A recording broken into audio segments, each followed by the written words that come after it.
Excerpt from How Olivar Olson Changed the World by Claudia Mills. Olivar Olson looked up at the moon.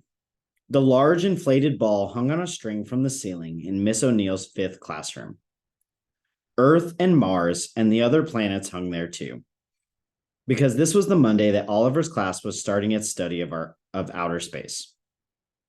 When I was a girl, Miss O'Neill said, astronauts walked on the moon for the very first time. How many of you would like to walk on the moon? Every hand shot up except for Oliver's. Oliver's parents would never let him walk on the moon. The moon was too far away. It was too cold. It didn't have enough gravity. The rocket might explode. Rockets exploded all the time. Miss O'Neill looked at Oliver. He hoped she wouldn't ask him why he didn't want to walk on the moon. She didn't. But Crystal Harding did. Her desk was right next to Oliver's. Why don't you want to walk on the moon? She whispered. Oliver shrugged. A shrug wasn't enough of an answer for Crystal. Do you think it's dangerous? Oliver nodded. Maybe a nod would end the conversation. Flying is safer than driving a car, Crystal said. It's even safer than riding a bike. Well, being launched into outer space in a rocket wasn't the same thing as flying. And Oliver's parents were never going to let him drive a car either. They didn't even let him ride a bike with his friend, except for around and around their boring little cul-de-sac. Astronauts first walked on the moon on July 20th, 1969, Miss O'Neill told the class. JP raised his hand. Do people still walk on the moon? No, Miss O'Neill said. There hasn't been a manned space voyage to the moon for decades. Why not? JP asked. Don't people want to study the moon's rocks? JP continued.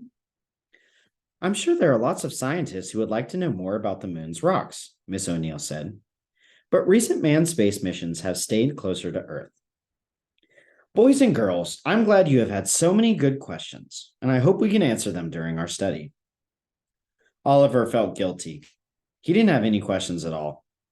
He imagined his parents sitting at the dining room table, trying to think of questions he could ask about space.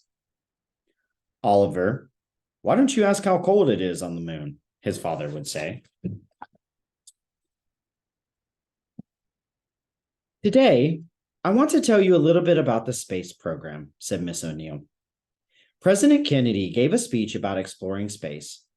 He said that the goal should be for a man to walk on the moon. Until then, no one had dreamed of putting a man on the moon.